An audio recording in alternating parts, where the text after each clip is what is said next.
Hello and welcome. In this video, I want to talk about Apple's Combine framework. What is it and what can we use it for? If you're like me and never did functional reactive programming before, you might be a little bit overwhelmed because, for example, when I first watched the Combine talks from the WWDC 2019, I was on the one hand quite impressed, but on the other hand, I just didn't know what I should do with it and what all this vocabulary means. And this is why I made this video, to give you a basic understanding of functional reactive programming with Combine, so you get a feeling of the data streams and the operators and what you can do with it. By the end of this video, we'll also write a little bit of Combine code ourselves and see this stream of data. Since talking about data is not really visually understandable, sometimes we'll use another example to get a hang of what's going on. And this is just from a website that I pulled up. So what this company is selling is they are selling modules in order to print t-shirts. And here you see they have an automated workflow solution. So they have different modules that I can put together and create this kind of workflow. So you have one module which creates the orders, and you have another incoming stream of incoming goods. So here you have boxes with t-shirts, and this station, the incoming goods station, is going to change this from boxes t-shirt to a t-shirt stream. Then you have another module for preparing these t-shirts. So it's going to transform the t-shirts in some way. You have then the module that expects a pre-prepared t-shirt, so it can print the t-shirt. We have then a couple more stations or modules. And here is one very important station, and this is the quality control. So basically, before this station, you have an unknown quality state. And after this quality control, you know that these t-shirts, additional to the actually thing that you're passing there, which is a t-shirt, you get another thing which is the quality state. And for us, this is errors, or if there's no errors. So it's quite nice to have these two entities, the actual thing that you're passing around and an error. Because if you have in the error or the failure entity, there is no error, then you're sure that your item, your t-shirt, is perfectly fine and you can easier pass it around, especially for stations that might be sensitive to errors. Then we have a module to sort these orders.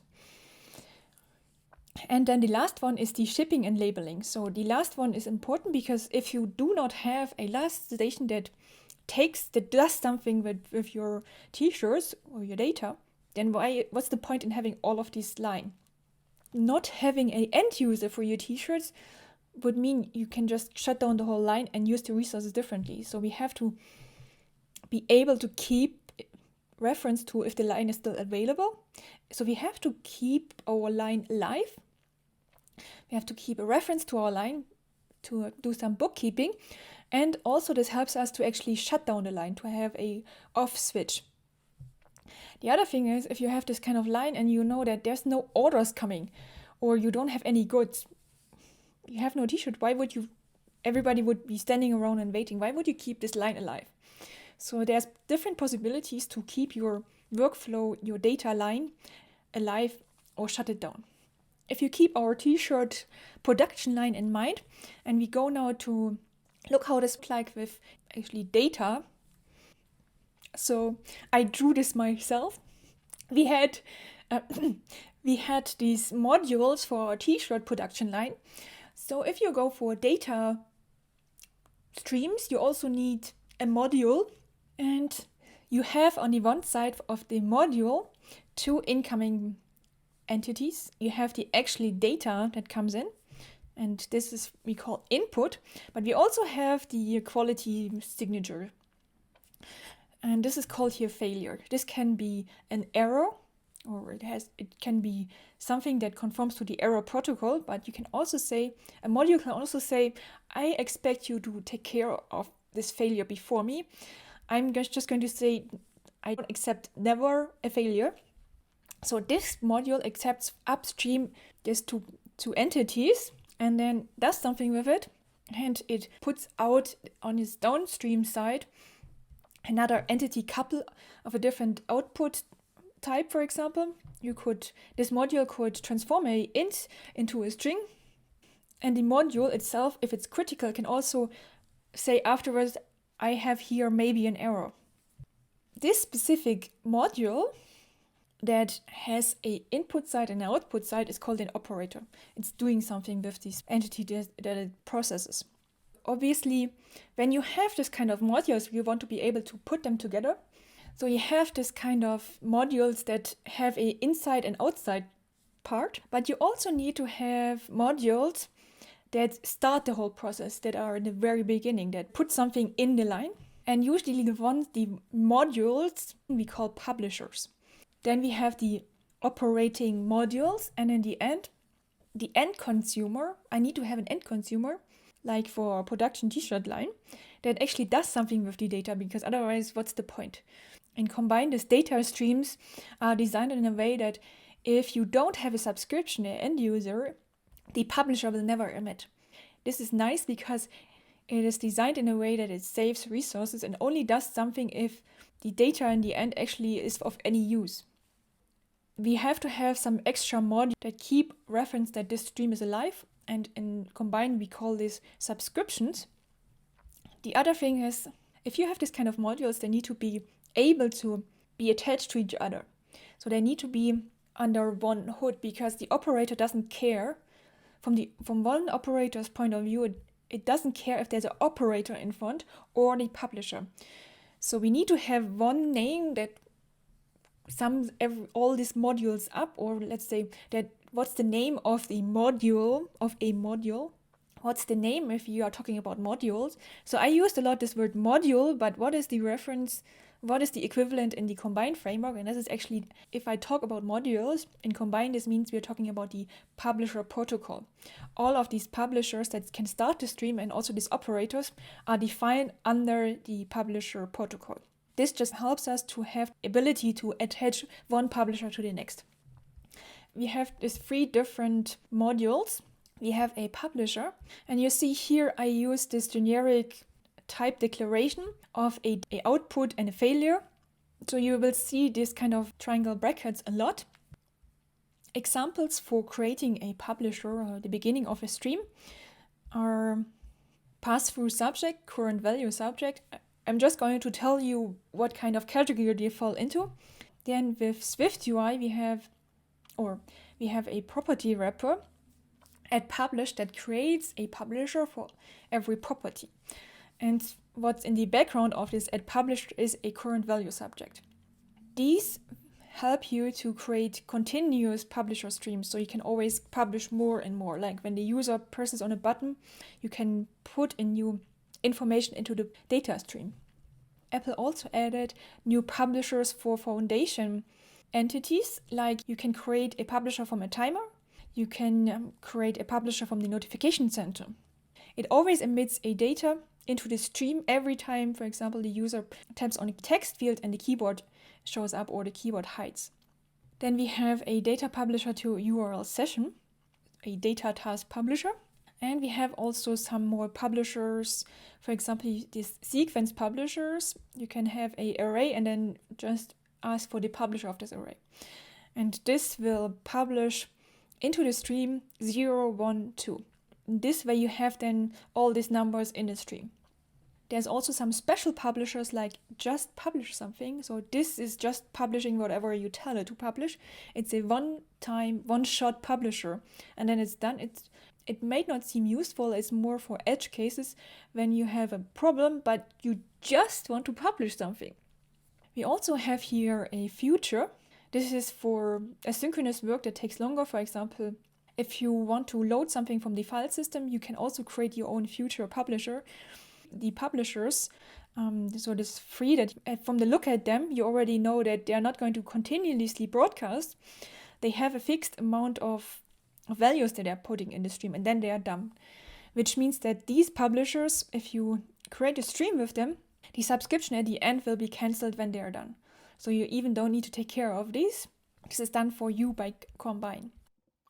We have now the beginning of our data stream, some operators, modules inside of our data stream, but we also need to make sure that we keep a on-off switch, the module that keeps our stream alive, and these are in combined subscriptions.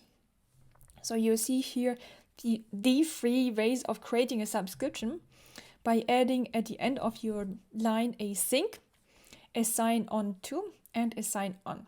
Most of the time you're going to be fine with the sync. So the assign on to, for example, you have here you fetched your information from the web, you encoded your data, have a JSON decoder, you took exactly the data that you wanted, and now you want to, at the end of the line, present it to the user and want to show it in a text. In this case, you can use the assign to this text field on the property of this text field, which is the text. So this is helping you to decide where you want to, it's kind of the shelf where you want to put your data. Whereas the sync is just gives you a closure where you can do whatever you want to. If you have assign this value to my text field, in this case, you would expect that there's no error in your stream, no failure in your stream. So, for example, this subscription expects that the failure type of the module that is before, of the operator that is before, has an output of never. So if you then keep your subscription, you need to keep a reference to your subscription to keep it alive, otherwise your line will shut down. If you have the subscription, you can also call cancel the subscription to cancel the subscription. So with this overview of publisher streams in Combine, we should be able to see this in action when we write this in code. I'm going to use a playground to test a little bit of the Combine streams. In order to work with Combine, I'm going to import here Combine, and I'm going to import the playground support. So now in order to create a data stream with Combine, I first need to have a publisher that puts values into my data stream. And I'm going to use a timer publisher because this is nice to see when data is actually coming. And it's a good reminder that when you have this actually in your application, you don't have all the values directly published. They come over time. So we can ask the timer to create us a publisher. The first input is the time interval. So I'm going to say, publish something every second on the main run loop, and I'm going to use the comment mode. This publisher I need to tell to auto-connect, otherwise it will not run. This is a publisher alone, but a publisher alone will not do anything. So I need to create a subscription, and in this case I'm going to use sync. And we have here two different things. This is the receive value and receive completion. I'm going to use the one with the completion because this is the output. This is called whenever the subscription is finished. So I'm going to here print finished stream with the output.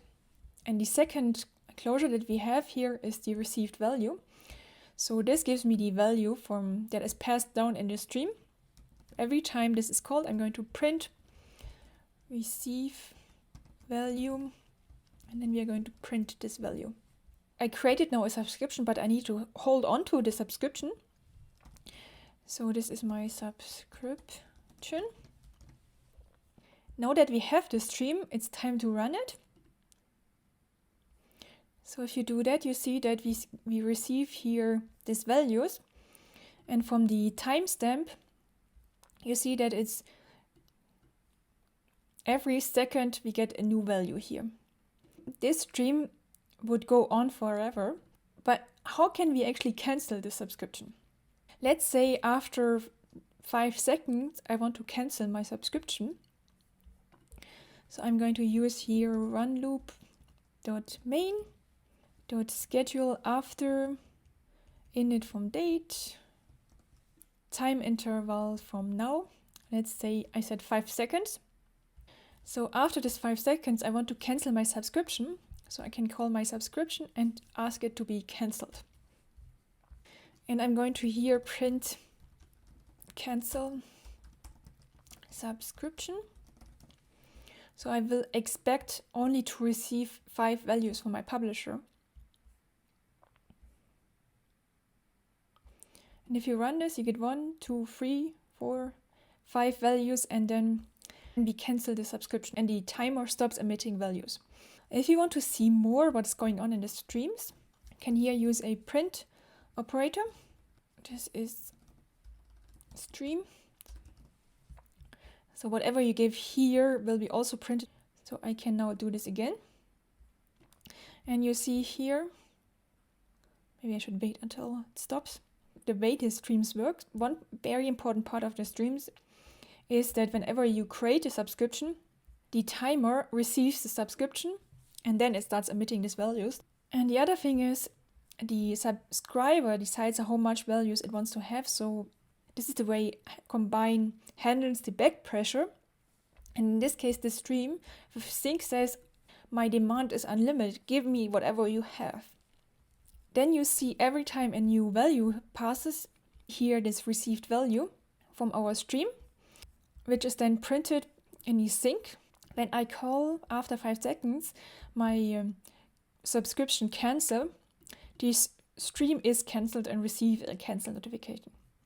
Using these print operators can be very useful in knowing what's going on. The second way of cancelling your subscription is allocating the reference that you hold onto the subscription. So if I define my subscription as a cancelable optional, I can then in my finish closure here tell my subscription to be nil. So I throw away the reference I hold onto the subscription.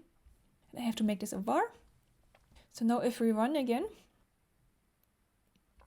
you see the same, starting the stream, receiving the subscription. And then after I throw away the reference to the subscription, my stream is cancelled. This is the same if you define one of the streams in your view controller in the view.load, for example, or in the initializer of your class. And then you hold on to your subscription with this as a cancelable. When this view controller leaves or is de-init, the reference to the subscription also is allocated and your subscription is cancelled, which is nice because then all of the work will be stopped, like our timer is stopped, heavy networking requests are stopped. So now that we did a little bit of subscriptions and keeping things together, my stream is not really exciting right now. I want to do more exciting things in my stream. Right now I'm just printing the date that I created here. So let's say I don't want to receive here my date. I want to have a timer. So we're going to use a operator for this, which is scan. And you see here it has an initial result. I need to do this. So in a scan, you need to give it an initial value and our timer, we start to count from 0. Then you have here these two values. The first one is the old value that you have in your scan here. So in the beginning, this would be 0. And the second value is the value that we receive in the stream. I don't care about what date it is here. I just want to be notified whenever something comes down. So I'm going to return here my count plus 1. If you now run this, I'm going to see it a little bit better. So we receive here 1, 2, 3. If you press here on the line with the scan, you can see these values and you can also, I already stopped it, value history. You see that this stream started, in the beginning I started with 0. And in the first time this is called, we already add 1. So I have here this stream starting with 1. 2, 3, 4, and every time this is called, I'm adding 1 more. So let's say we let this run a little bit longer, like for 20 seconds. But I don't want to have all these values that I receive here. I want to filter them and say, so in this filter you can give a condition of when you want to pass the value or not. So in this case, I'm going to say if my value is larger than 5, I'm going to pass this, but maybe not too large. So my value should be smaller than 15. And so you see here this timers. I need to open the. So you can also add here now a viewer for this filter. Maybe I should have done it a little bit slower. So we have here 1, 2, 3. It's not passing, so our filter is showing false. Now we hit 6 and it lets these ones pass. So we receive down here the value 6, 7, 8, 9, 10, 11, 12, 13, and then it stops because our condition, if it's reaching 15, is not fulfilled, so it's not going to let these ones pass anymore. So now we received the values from 6 to 14, which is nice, but what happens if our upstream publisher or timer is giving us so many values that we are just overwhelmed? We don't want to deal with so many. For example, if this publisher now emits every 10th of a second, I only wanted to count this every second. So I only want to have here event every second. And for this, we can use another operator that helps us deal with too many values in our stream. And the one I'm using now is throttle. I have to give the time interval where I want to let pass one value. And I'm using here seconds, and I'm saying every second I want to have one value. The scheduler, I'm going to use the same. This is the main, the same as my timer. And here you can define, do I want to have the latest or the newest?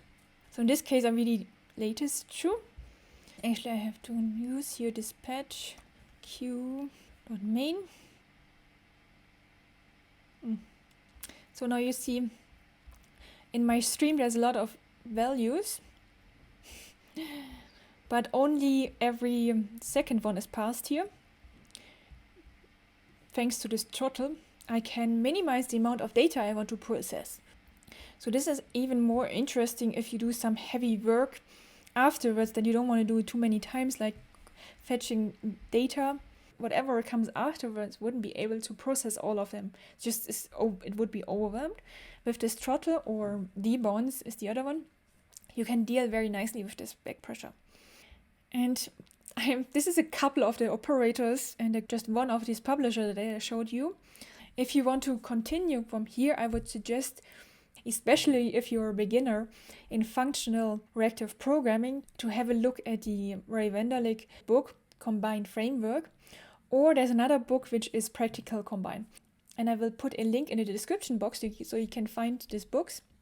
I think one of the problems that happen with this, depending on if you work with UIKit or with SwiftUI, you will see different uses of Combine. If you work with SwiftUI, it's even done for you. There's a lot of things going on. So it's really important. Combine is really important for SwiftUI. And for UIKit, you need to do a little bit more work.